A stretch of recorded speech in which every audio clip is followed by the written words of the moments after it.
Hey there, I hope you're having a wonderful day, a great week, enjoying this wonderful weather God's given us here lately. Here at First Baptist, we got a lot of construction going on. It's getting crazy around here.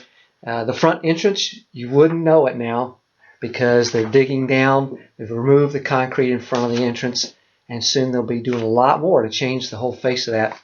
And then inside, in our the areas where the offices were, the chapel, nursery, fellowship hall, all that's being worked on too. So slow going, but some progress is happening, and you'll be excited to see. Just by the way, so if you come to the sanctuary sometime soon for worship or some other event, if you come to the west side, the paved parking lot side, you can enter that side door.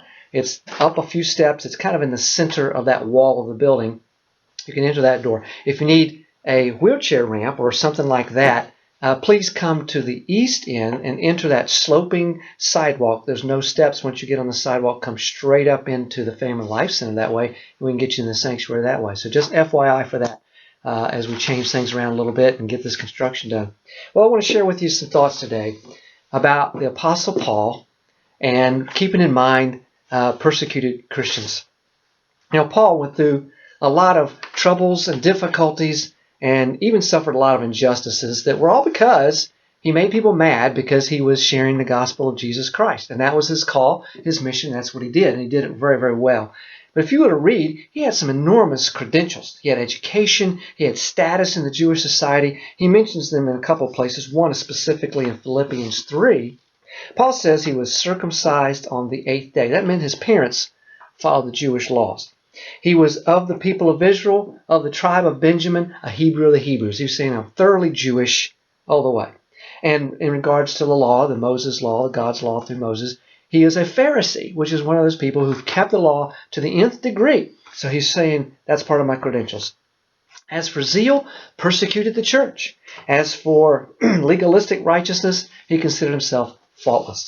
But he says, whatever was to my profit, I now consider loss for the sake of Christ. Here's a guy who had great status, and he didn't consider himself entitled, but rather humbled for what Christ had done for him. And his call was to share that with the world. So he says in 2 Corinthians 11 some of the things that he's done. He says, I have worked much harder than many other servants of Christ he's speaking of. I've been imprisoned more frequently, flogged more severely, been exposed to death again and again. 5 times I received from the Jews 40 lashes minus 1. 5 times. 3 times I was beaten with rods. Once I was stoned. 3 times I was shipwrecked. I spent a night and a day in the open sea. Now he goes on in the passage, but I'm going to stop there. You can read more about it in 2 Corinthians 11, but he has suffered many, many things, and he didn't worry about it. I mean, it was hard, but he didn't complain. It was a part of following Christ. What an example. His list makes me think that what we are going through these days is nothing compared to that. Compared to being shipwrecked, what am I going through? Nothing. Compared to being jailed and beaten for speaking about Jesus Christ, 40 lashes minus 1, not just 1 time, but 5 times, nothing I'm going through compares. We suffer through a few inconveniences these days. They make me grumble. They make you grumble, perhaps. They disrupt our lives and our routines, our sense of what's normal, what's comfortable, what's right even. And it tires us and wears us down, stresses us, and we grumble. But you know what? It's still nothing compared to what many Christians, just like Paul, have suffered and are suffering around the world today. In many places, Christians have had their homes burned, their churches burned. They've been run out of their communities or out of their nations even.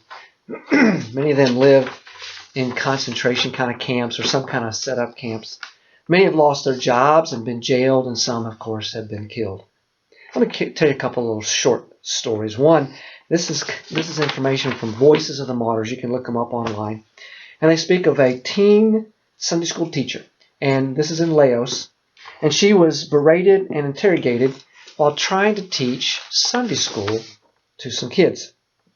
They thought she was being paid as a teacher. She was insisting it was voluntary, which it was.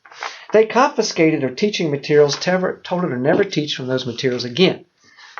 So we need to pray for this young lady. She has nearly completed high school, but she can't get her paperwork, and that's preventing her from being able to go on into college, all because she's teaching about Jesus to kids. Now in Nigeria, there was an attack in April by Fulani Islamic militants. They killed 9 people. 4 of them were children. And this was in a village that was mostly Christians in the village, in Hura, in the Plateau State. These militants burned 21 homes to the ground and damaged many others.